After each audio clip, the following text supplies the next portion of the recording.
إن الحمد لله نحمده ونستعينه ونستغفره ونعوذ بالله من شرور أنفسنا ومن سيئات أعمالنا من يهده الله فلا مضل له ومن يضلل فلا هادي له وأشهد أن لا إله إلا الله وحده لا شريك له وأشهد أن محمدا عبده ورسوله يا أيها الذين آمنوا اتقوا الله حق تقاته ولا تموتن إلا وأنتم مسلمون يا أيها الناس اتقوا ربكم الذي خلقكم من نفس واحدة وخلق منها زوجها وبث منهما رجالا كثيرا ونساء واتقوا الله الذي تساءلون به والأرحام إن الله كان عليكم رقيبا يا أيها الذين آمنوا اتقوا الله وقولوا قولا سديدا يصلح لكم أعمالكم ويغفر لكم ذنوبكم ومن يطع الله ورسوله فقد فاز فوزا عظيما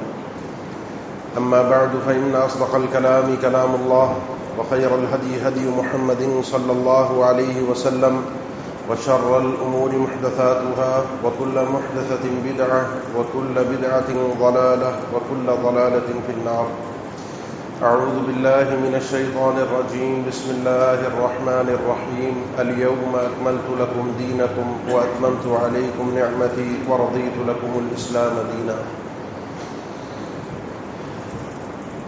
آج کے اس خطبے میں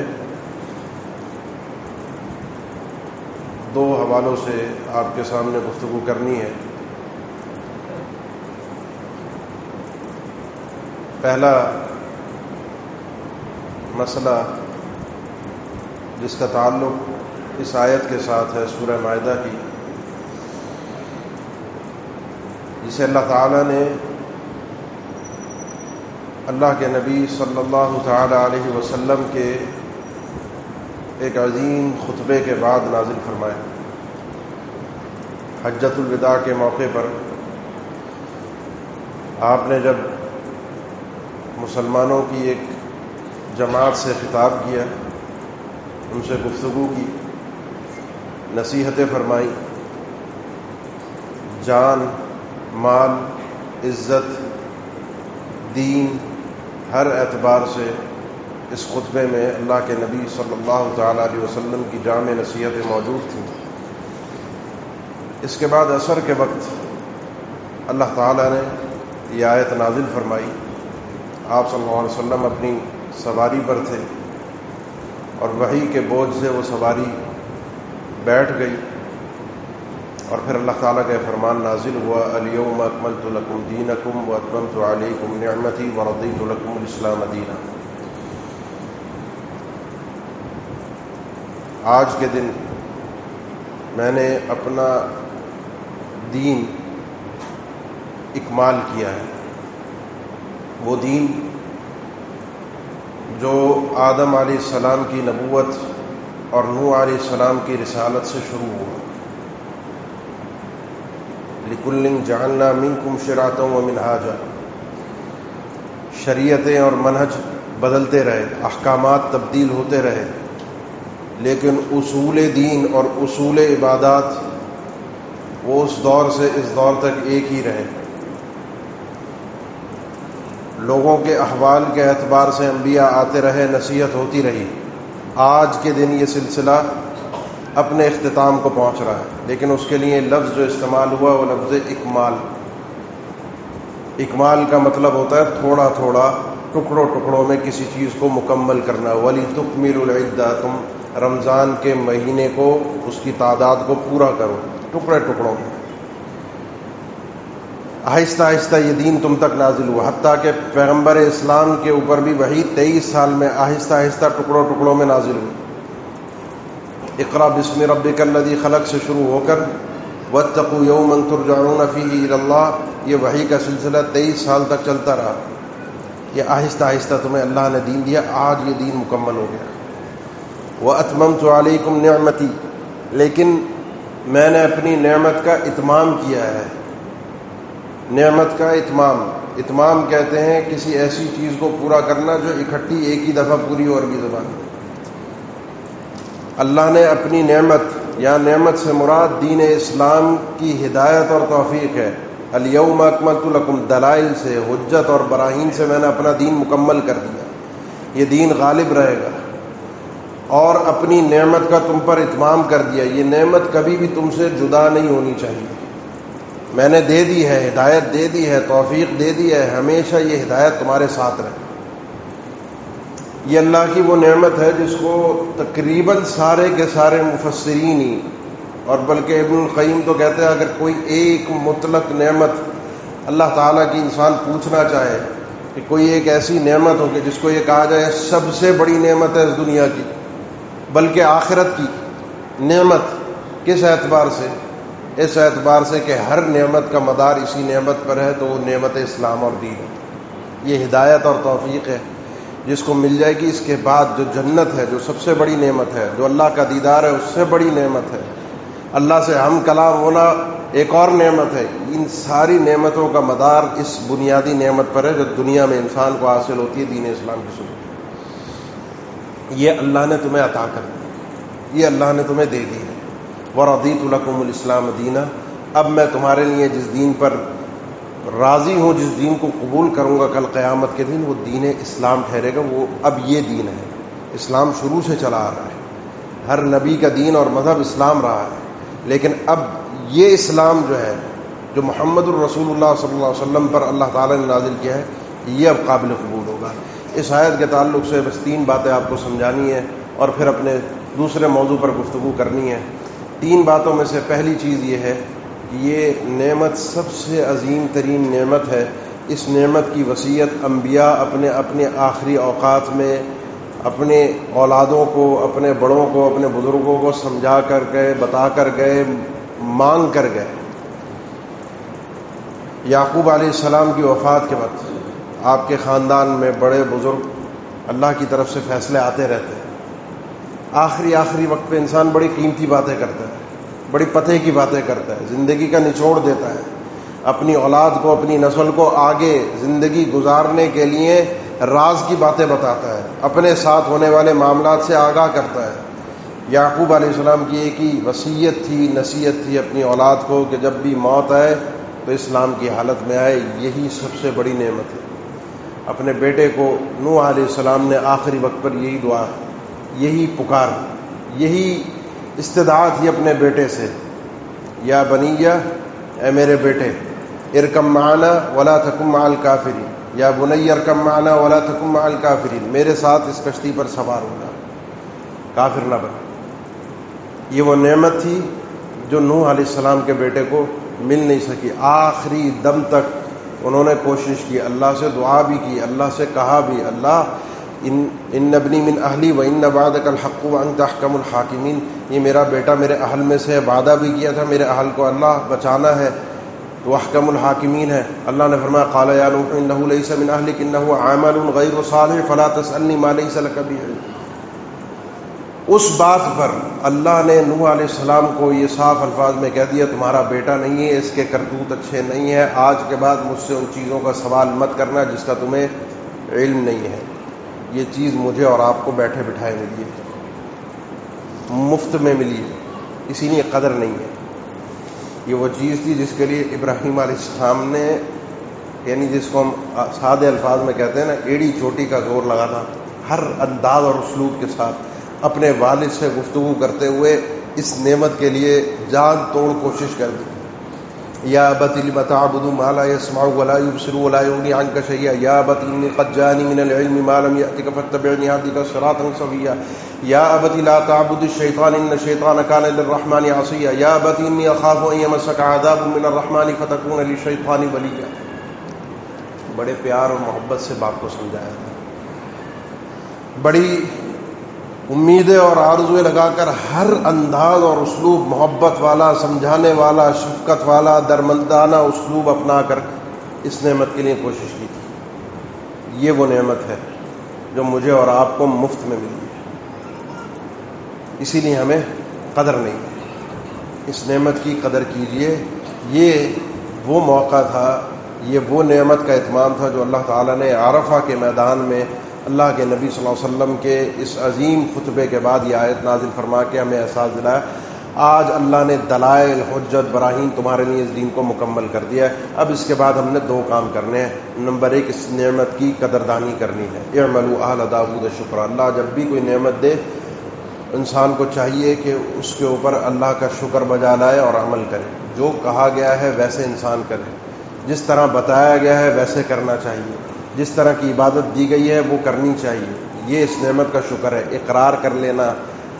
آپ میں سے کتنے لوگ ہوں گے کسی کا نام یوسف ہوگا، کسی کا نام یونس ہوگا، کسی کا نام یعقوب ہوگا، کسی کا نام ابراہیم ہوگا، کسی کا نام اسماعیل ہوگا. یہ سارے نام کچھ یہودیوں میں بھی ہیں، کچھ عیسائیوں میں بھی ہیں، ہے نا؟ ایسے نام بہت سارے نام ہیں. آپ ابراہیم، اسماعیل، یونس، اسحاق اور یہ سب نام رکھ کر مسلمان ہوئے، اور وہ یہودی رہا آج بھی، وہ عیسائی رہا آج بھی، جو آج بھی آج کے اس دور میں، آج کے اس فی زمانہ بات کر رہا ہے. اس اسحاق میں اور آپ میں کیا فرق ہے؟ کون ہے آپ؟ آپ میں ایسی کیا خصوصیت ہے جو اس میں نہیں ہے؟ آپ میں ایسی اور مجھ میں ایسی کیا قابلیت ہے جو اس میں نہیں ہے؟ ہم میں ایسے کیا پر لگ گئے ہیں جو اس میں نہیں ہے؟ صرف اللہ کا فضل ہے، صرف اللہ کی مہربانی ہے. اس مہربانی کی قدر کرنی ہے اور کچھ نہیں. اور اس کا آخری بات اس حوالے سے، اس کی قدر کرنے کا طریقہ یہ ہے کہ وما كان لمؤمن ولا مؤمنة اذا قضى الله ورسوله امرا ان يكون لهم الخيرة من امرهم. کوئی بھی مومن ایسا نہیں ہوتا جو مومن ہو، کوئی بھی عورت جو مومنہ ہو ایسی نہیں ہوتی کہ جب اللہ اور اس کا رسول کوئی حکم صادر فرما دے تو وہ اپنے لیے، اپنے معاملات میں اپنے اختیار سے چلے کہ نہیں ہمارے لیے بہتر یہ ہے، ہم بہتر یہ سمجھتے ہیں، میرے لیے یہ ہونا چاہیے. دین اسلام پر عمل کرتے ہوئے بھی انسان کی اپنی مرضی اور مزاج کا ایک کیلنڈر بنا ہوا ہو، حساب کتاب بنے ہوئے ہو. مومن ایسا نہیں ہوتا. اس نعمت کی قدردانی یہ ہے کہ اللہ کے حکم کے آگے انسان سر جھکا دے. اس میں چوں چرا کیوں کیسے سوالات، مصلحت، فوائد، انسان اپنے حساب سے اپنی چیزوں کو طے کرنا شروع ہو جائے کہ میں سمجھتا ہوں بہتر یہ ہے، میں سمجھتا ہوں ہونا یہ چاہیے، میرے لیے بہتر یہ ہے. یہ ساری باتیں اللہ اور اس کے رسول کے حکم کے سامنے کرنا ایک مومن کا شیوا نہیں ہے. یہ اس نعمت سے روگردانی ہے، یہ اس نعمت کی ناشکری ہے. اللہ اور اس کا رسول کا فیصلہ آ جائے، اللہ نے آپ کو توفیق دی، میں مسلمان گھرانے میں پیدا ہوئے یا کسی ایسے گھرانے میں پیدا ہوئے جو مسلمان نہیں تھا، لیکن ماحول مل گیا، اللہ کی طرف سے رہنمائی آ گئی، اللہ نے ہمیں سمجھنے کی، پڑھنے کی توفیق دے دی، ہمارے کانوں میں آواز پہنچ گئی، کلمہ آ گیا، ہم نے پڑھ لیا، سن لیا، جان لیا، مان لیا، تسلیم کر لیا. اللہ کی کتاب اب سامنے ہے. اس کو پڑھنے کے بعد بھی جو انسان بے عمل ہو یا بے عقل ہو، یہ انسان اس نعمت سے روگردانی کرنے والا ہے. یہ عشرہ ذی الحج جو آگے شروع ہو رہا ہے، عشرہ ذی الحج کے اندر یہ اہم ترین نازل ہونے والی آیت کا یہ خلاصہ تھا جو میں اپنے لیے بھی اور آپ کے لیے بھی چاہتا تھا کہ ہم اس آیت کو ضرور سمجھیں. یہ میں نے ایک تو آنے میں مجھے تھوڑی سی تاخیر ہو گئی کسی وجوہات کی وجہ سے، نہیں تو اس آیت کو اور مزید اچھے انداز میں بیان کرنا تھا. بس مقصود اتنا تھا، یہ اس عظیم موقع پر عظیم آیت نازل ہونے والی ہے. اسی نے یہودی نے آ کر جو یہ بات کہی تھی کہ دین ہم پر پورا نہیں ہوا تھا، ہمارے بعد بھی شریعتیں چلنی تھی، ہمارے بعد بھی انبیاء آنے تھے، اگر یہ شریعت کا اتمام، اکمال اور نعمت کا اتمام اللہ ہم پر کر دیتا تو ہماری خوشی کی انتہائی کچھ اور ہوتی، ہمارا بڑا پنی کچھ اور ہوتا، ہمارے انداز اور اسلوب بھی کچھ اور ہوتے. وہ اس نعمت کو اچھی طرح سے سمجھ رہا تھا، جان رہا تھا. عمر بن خطاب رضی اللہ تعالیٰ عنہ، صحیح بخاری کے حدیث ہے، ان کے پاس آ کر اس نے بات ہوئی. عمر بن خطاب نے فرمایا کہ اللہ نے، میں جانتا ہوں یہ دن کون سا ہے، عید کا دن اللہ نے خود بنا کر دیا، تم بنواتے، تم بناتے، تم مناتے. اللہ نے یہ آیت ہی ایسے دن پر نازل کی ہے کہ جس کو منانے کا انداز ہی اللہ نے خود دیا ہے کہ اس دن کو منانا کس انداز میں ہے. بلکہ ابن عباس فرماتے ہیں اللہ تعالیٰ نے یہ آیت 2 عید والے دن نازل کی، یوم عرفہ اور یوم جمعہ کا. ایک ہفتہ وار عید اور ایک یوم عرفہ، جس کا عید ہونا، جس کا پلٹ کر بار بار آنا، ایک خوشی کا دن ہونا، جس کے اسلوب اور مظاہر، جس دن جو اللہ تعالیٰ کی طرف سے رحمتیں انسان کو حاصل ہوتی ہیں وہ تو سال کے کسی اور دن میں ہی نہیں. اس لیے اس آیت کو عام طور پر بیان کیا جاتا ہے، سمجھایا جاتا ہے، پڑھایا جاتا ہے، ذکر کیا جاتا ہے. بڑی عظیم آیت ہے. اس کے اوپر جتنا انسان غور و خوض کرے، جتنا اس کو اپنانے کی کوشش کرے، اور جتنا حقیقت میں اس آیت کے اندر بیان کردہ اللہ کی وہ نعمت جو نعمت اسلام ہے اس کو صحیح معنی میں اپنانے کی کوشش کرے. یہ انسان کے ایمان کے لیے اس کے کمال کی دلیل ہے. اپنے ایمانوں کی حفاظت کی فکر کیجیے. یا مقلب القلوب ثبت قلبی علی دینک. یہ اللہ کے نبی صلی اللہ علیہ وسلم کی کثرت کے ساتھ دعا ہوتی تھی. اے دلوں کو پھیرنے والے، میرے دل کو اپنے دین کی طرف ہی پھیر کر رکھ، میرے دل کو اپنی اطاعت کے اوپر قائم اور دائم رکھ، میرے دل کو کسی بھی صورت اطاعت سے مت پھیر. یہ اللہ کے نبی صلی اللہ علیہ وسلم کی بکثرت دعا تھی. اپنے بیٹوں کو ابراہیم علیہ السلام کی نصیحت تھی، وجنوبنی وبنی ان نعبد الاصنام. اللہ سے دعا تھی، اے اللہ مجھے بھی میری اولاد کو بھی بتوں کی بات سے بچا کر رکھنا. ہمیشہ اپنے دل میں اس نعمت کا ادراک، اس نعمت کی اہمیت اور اس نعمت کے حوالے سے اللہ سے اللہم انی اسألک ایمانا لا یرتد. سیدنا ابن مسعود کی دعا تھی، اے اللہ ایسا ایمان جس کے بعد ارتداد نہ ہو، جس کے بعد میں پلٹ نہ جاؤں، ایسے عمل کی توفیق کہ جو میں عمل کر لوں اور اس کے بعد اس عمل سے پھر جاؤں، وہ توفیق چھن جائے. اے اللہ ایسا میرے ساتھ نہ ہو. اپنی زندگی کو استقامت کے ساتھ گزاریے. دوسری چیز جو اس خطبے میں آپ سے ذکر کرنی ہے، اور وہ ہے آگے آنے والے 10 دن جو 2 یا 3 دن بعد شروع ہوں گے. اس کے بارے میں اللہ کے نبی صلی اللہ علیہ وسلم نے بیان فرمایا کہ جو صحیح حدیث ہے، شیخ البانی نے بھی اس کو صحیح کہا ہے، افضل ایام الدنیا ایام العشر. یہ پورے سال کے جتنے بھی دن آتے ہیں ان میں سب سے افضل ترین دن یہ 10 دن. ما من ایام العمل الصالح فیہن احب الی اللہ، اور ایک روایت میں اعظم عند اللہ من هذه الايام العشر. کوئی بھی دن انسان کوئی بھی عمل، نیک عمل کرے، وہ اللہ کے ہاں وہ مقام مرتبہ حاصل نہیں ہوتا، اللہ کو اتنے محبوب نہیں ہوتے، وہ اتنی عظمت نہیں رکھتے جتنے یہ 10 دن رکھتے ہیں جو 2 یا 3 دن بعد شروع ہونے والے ہیں. ان 10 دنوں کی عظمت، اہمیت اللہ کے نبی صلی اللہ علیہ وسلم نے بکثرت بیان کی ہے. ان دنوں کے اندر کیا جانے والا عمل عام دنوں کی بنسبت زیادہ عظیم ہے. عام دنوں کے ادا کیے ہوئے فرائض، ان دنوں میں ادا کیے ہوئے فرائض، یہ فرائض افضل ہیں عام دنوں کے فرائض سے، کوئی اختلاف نہیں. عام دنوں کے نوافل، ان دنوں کے نوافل، ان دنوں کے نوافل افضل ہیں عام دنوں کے نوافل سے. لیکن ایک مسئلہ صرف آ کر اٹکتا ہے، اور وہ اختلافی بھی رہا اور اٹکا بھی رہا، آج تک اٹکا ہوا ہے، وہ ہے صرف رمضان کے دنوں کے روزے. وہ فرض ہیں. ان دنوں میں روزہ فرض نہیں ہے. ان دنوں میں آپ روزہ رکھیں گے آپ کی مرضی ہے، آپ نہیں رکھتے آپ گناہگار نہیں ہیں. ان رمضان کے مہینے کے روزے رکن اسلام ہے، ماننا، ان کو فرض ماننا ایمان کا حصہ ہے. بغیر عذر کے ان کو چھوڑنے کی اجازت نہیں ہے.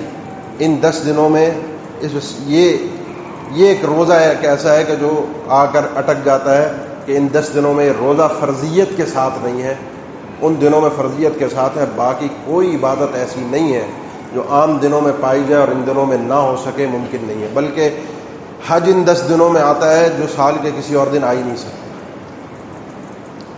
9 یوم عرفہ بھی ان 10 دنوں کے اندر ہے، اور یوم النحر اللہ کے نبی صلی اللہ علیہ وسلم 10 ذی الحج کو جمرات کے درمیان کھڑے ہوئے، پوچھا آج کا کون سا دن ہے؟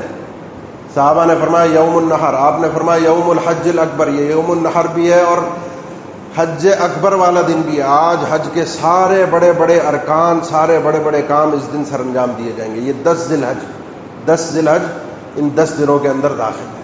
یہ کسی اور دن میں فضیلت نہیں. اسی نے ابن حجر رحمہ اللہ فرماتے ہیں ان 10 دنوں کی فضیلت یہی ہے کہ جو اعمال ان 10 دنوں کے اندر آتے ہیں وہ کسی اور دن میں نہیں آ سکتے. اللہ نے ان دنوں کو فوقیت دی ہے، اللہ نے ان دنوں کو عظیم قرار دیا ہے. اسی لیے ان دنوں کے اندر عبادت کے بہانے تلاش کریں. عبادت کے بہانے تلاش کریں. بہانے کیا ہوتے ہیں؟ بہانے یہ ہوتے ہیں کہ آپ نے مثال کے طور پہ کسی کی زکوٰۃ کچھ باقی ہے، ہمارے اکثر حساب و کتاب رمضان میں بن جاتے ہیں، وہ ایک اپنی فضیلت ہے، اس کا ایک مقام ہے، اللہ کے نبی صلی اللہ علیہ وسلم کا اپنا ایک عمل ہے. کسی کی رہ گئی ہے، کچھ باقی ہے، کسی نے اور کوئی ترتیب بنائی ہوئی ہے، یا کسی نے آگے دینی ہے، کسی کا کچھ دن بعد سال پورا ہو رہا ہے، یہ 10 دن مل رہے ہیں. ما من ایام العمل الصالح، کوئی بھی نیک عمل ان دنوں 10 دنوں میں کیا جائے. اب وہ آپ فرضی زکوٰۃ ادا کرتے ہیں، عام دنوں کی بنسبت ان دنوں میں افضل قرار دی ہے. کسی کے رمضان کے روزے رہ گئے تھے، قضا ہے اس پر، نہیں رکھ پایا تھا کسی وجہ سے، شرعی عذر کی وجہ سے اس کے رہ گئے تھے. کئی تابعین کے اقوال ہیں کہ ان 10 دنوں کے لیے یہ رمضان کے روزے جنہوں نے قضا کر رہے ہیں، 10 دنوں سے عظیم فرصت اس کے علاوہ کوئی نہیں ہو سکتی. فرصت ہے، رکھتا ہے رکھے، نہیں رکھتا نہیں رکھے، گناہ نہیں ہے، موقع ہے اللہ نے دیا ہے. انسان، میں جو الفاظ پھر استعمال کروں کہ بہانے تلاش کرے، کوشش کرے کسی طریقے سے راستہ نکالے، وہ شرعی راستہ کہ جو اس کو اس نیکی تک پہنچا دے جو وہ ان 10 دنوں کے اندر حاصل کر سکے۔ اللہ کے نبی صلی اللہ علیہ وسلم جب یہ عظمت بیان فرمائی، جب یہ اس انداز کے فرامین ذکر کیے، صحابہ نے ایک بات ذہن میں آئی صحابہ کے، اللہ کے نبی، تو صحابہ نے بھی جو بات ذکر کی قابل غور ہے، جہاد کے لیے نکلتا ہے اللہ کے نبی، جہاد فی سبیل اللہ بھی افضل نہیں ہے کیا؟ اچھا، ان 10 دنوں میں جہاد کیا ہوا، غیر 10 دنوں میں جہاد کیا ہوا، ان 10 دنوں کا جہاد افضل ہے، لیکن بات ہو رہی ہے مقابلے میں عام دنوں کی۔ عام دنوں میں جہاد فی سبیل اللہ کے لیے نکلا ہے، ان 10 دنوں میں کوئی عام عمل کرتا ہے، وہ دونوں نیکیاں برابر ہوں گی، جہاد افضل ہوگا، یہ افضل ہوگا، کیا افضل ہوگا؟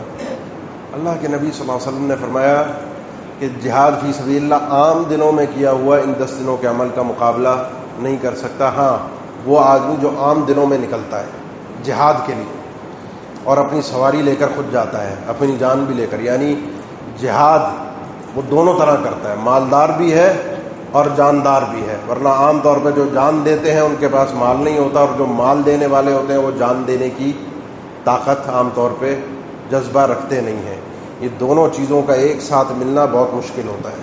یہ آدمی وہ ہے جس کے پاس مال بھی ہے، مطلب دنیا کی زندگی گزارنے کی امید بھی ہے، جینے کے آسرے بھی ہیں، آگے دنیا کی بہاریں بھی ہیں، پھر بھی اپنا مال، اپنی سواری خود لے کر جاتا ہے، خود اپنی جان لے کر جاتا ہے، نہ مال واپس آتا ہے اور نہ جان واپس آتی ہے، سواری بھی جاتی ہے، خود بھی جاتا ہے۔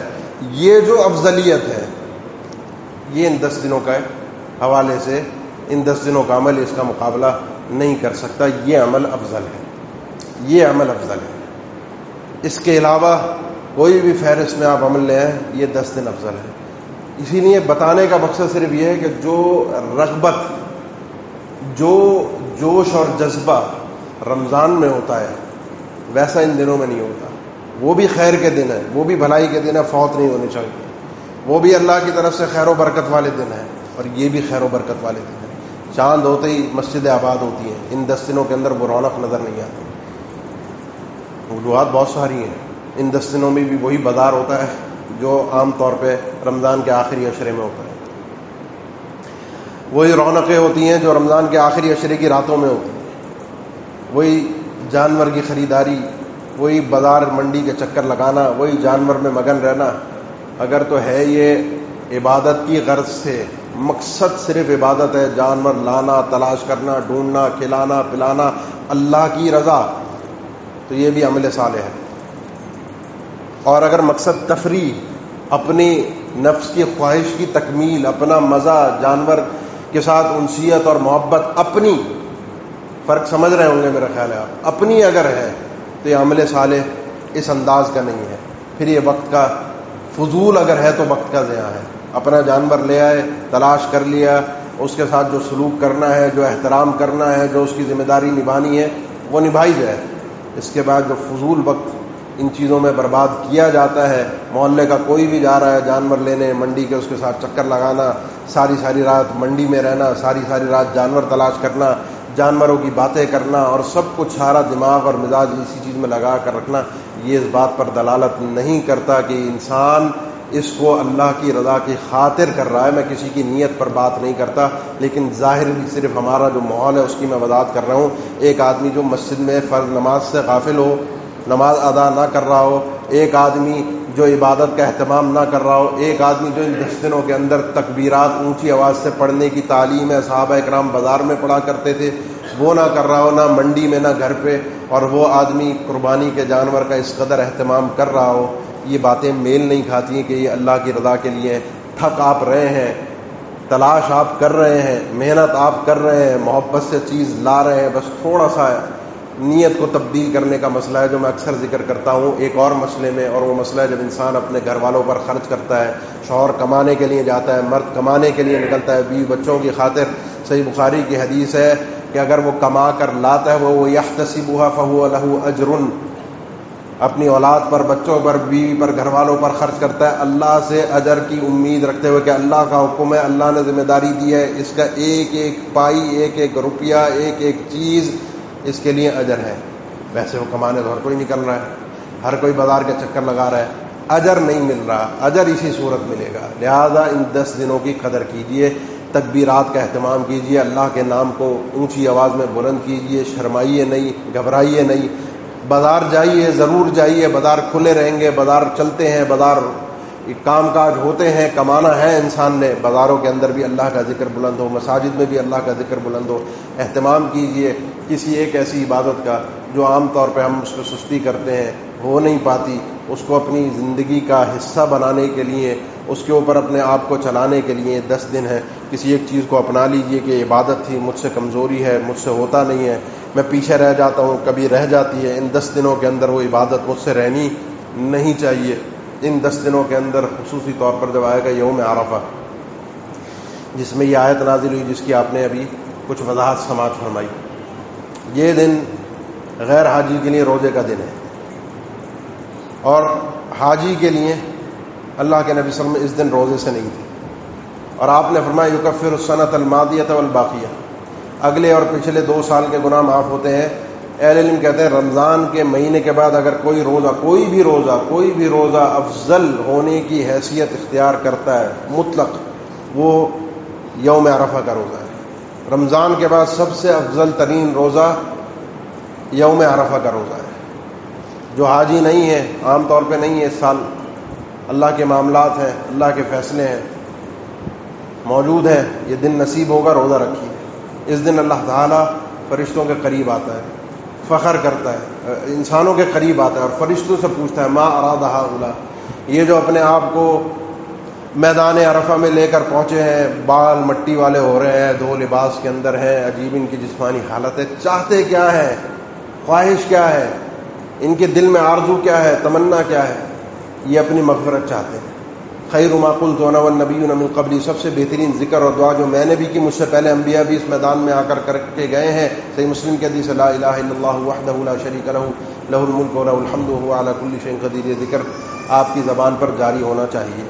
باقی رہا ایک مسئلہ چھوٹا سا، اور وہ یہ ہے کہ ان 10 دنوں کے اندر یوم نحر، یوم عید کا روزہ تو حرام ہے، باقی 9 دن میں سے یوم عرفہ کا روزہ ثابت ہے، بقیہ 8 دن، باقی 8 دن کیا یہ روزے رکھنے ہیں یا نہیں رکھنے؟ اس میں اللہ کے نبی صلی اللہ علیہ وسلم سے صراحت کے ساتھ کہ آپ نے ان 8 دن روزے رکھے ہیں، کوئی صریح نص موجود نہیں ہے۔ بس ایک حدیث ہے صحیح سنن نسائی کی کہ کانا رسول اللہ صلی اللہ علیہ وسلم یصوم 9 من ذی الحجہ، اللہ کے نبی صلی اللہ علیہ وسلم 9 یا 9 کا، 9 دن ذی الحجہ کے یا 9 ذی الحجہ کا روزہ، دونوں معنی اس کے ہیں۔ اس کے علاوہ بہرحال عمومی طور پر اگر کوئی شخص رکھتا ہے، صراحت کے ساتھ ثابت نہیں ہے، کیونکہ ہر عمل کو فوقیت دی گئی ہے اور سلف صالحین اہتمام کیا کرتے تھے، تو رکھنا چاہے تو جواز بھی الحمدللہ موجود ہے۔ ضائع مت کیجیے گا ان 10 دنوں کو، بڑی اہمیت اور قدر والے دن ہیں۔ اللہ ہمیں سمجھنے کی توفیق دے۔ اقول قولی ھذا واستغفر اللہ لی ولکم وآخر دعوانا الحمدللہ رب العالمین۔ الحمد لله على إحسانه والشكر له على توفيقه وامتنانه وأشهد أن لا إله إلا الله وحده لا شريك له تعظيما لشأنه وأشهد أن محمدا عبده ورسوله الداعي إلى رضوانه صلى الله عليه وعلى آله وأصحابه وإخوانه وسلم تسليما كثيرا۔ أما بعد، ان 10 دنوں کے اندر یوم النحر، قربانی کا دن، عظیم ترین ایک عمل ہے، اللہ کی بارگاہ میں مقبول عمل ہے۔ إنا أعطيناك الكوثر فصل لربك وانحر، اللہ کے نبی صلی اللہ علیہ وسلم نے ہر سال مدینہ میں رہتے ہوئے اہتمام فرمایا ہے اور اس کی ترغیب بھی دی ہے، صحابہ اکرام کیا بھی کرتے تھے۔ بہرحال اس کی ترغیب تو موجود ہے الحمدللہ ہمارے ہاں، جس انداز سے لوگ اہتمام کرتے ہیں، لاتے ہیں۔ بس ضرورت 2 چیزوں کی ہے، ایک اپنی نیتوں میں انسان اخلاص پیدا کرے، بھلے 1 لاکھ کا لائے، 2 لاکھ کا لائے، 10 لاکھ کا لائے، 20 لاکھ کا لائے جانور، نیت میں اخلاص ضروری ہے۔ لوگ دیکھ کر تعریف کر جائیں، لوگوں میں واہ واہ ہو جائے، شہرت ہو جائے، یہ جانور جتنا بھاری بھرکم اور اونچا ہے نا، یقین جانیے یہ کل قیامت کے دن میری گردن پہ لادا جائے گا، یہ میرے لیے وبال بنے گا اگر میرے دل میں نمود و نمائش ہوئی۔ اس لیے اس سے بہتر ہے معمولی ہلکا جانور لے آئیں۔ وہ آدمی جو اخلاص کے ساتھ اللہ کی دی ہوئی دولت سے، مال سے، اپنی استطاعت کے مطابق ہلکا سا جانور کر دیتا ہے، کسی گائے میں، کسی مسجد کے اندر، کسی ادارے میں حصہ ملا دیتا ہے، استطاعت زیادہ نہیں ہے، لوگوں کو پتہ نہیں چلا کہ اس نے کتنا بڑا جانور کیا، خاموشی سے گیا، اپنا حصہ لے کر آ گیا، یہ ان لاکھوں روپے کے جانور سے کئی گنا بہتر ٹھہر جائے گا اگر اس کے پاس اخلاص ہے اور وہ اخلاص سے آ رہی ہے۔ اس لیے اہم ترین چیز ہے اخلاص۔ اللہ کی رضا کی خاطر ہم اس جانور کو ذبح کر رہے ہیں، اللہ نے احسان کیا ہے، اس جانور کے گوشت کو ہمارے لیے حلال کر دیا ہے، ورنہ پہلے بقربان تأکلہ النار قرآن مجید میں موجود ہے، وہ قربانی کرتا تھا اس کو آسمان سے آگ آ کر بھسم کر جاتی تھی جانور کو، وہ اس کے لیے کسی کام کی قبولیت کی نشانی تھی، آگ نے ختم کر دیا اس جانور کو، اللہ نے قبول کر لیا، اللہ کے پاس چلا گیا جانور۔ ذبح کرنے کے بعد آپ کو اور مجھے میسر ہے، اللہ نے کوئی علامت ظاہری نہیں رکھی کہ اس کی قربانی اخلاص کے ساتھ ہے، اس کی ریاکاری کے ساتھ ہے، اس کی قبول ہو گئی، اس کی قبول نہیں ہوئی، اللہ کا ستر ہے، اللہ کی حفاظت ہے، اللہ نے پردہ رکھا ہے، اس پردے کی ہم بھی لاج رکھیں، اس پردے کا ہم بھی خیال کریں اور اپنے اندر اخلاص پیدا کریں۔ دوسری چیز یہ ہے کہ جس کو ضرورت ہے اور اس کا قربانی کا ارادہ ہے، تو پھر اللہ کے نبی صلی اللہ علیہ وسلم نے فرمایا کہ ذی الحج کے چاند سے پہلے اپنے حجامت والے معاملات وہ کر لے، ضرورت ہے تو کر لے، نہیں ہے تو نہیں کرے۔ 40 دن کی مہلت ہے، بعد میں کرنا چاہتا ہے، 2-4 دن پہلے ہی اس نے ناخن کاٹے ہیں، بال اپنے بنوائے ہیں، سب کچھ کیا ہے، تو ضرورت نہیں ہے۔ ضرورت ہے تو چاند سے پہلے کر لے، تاکہ وہ جو شاعر ابراہیمیہ اور جو ابراہیم علیہ السلام کی طرف سے جو جاری سنتیں ہیں وہ پورے زور و شور کے ساتھ انسان ادا کرے۔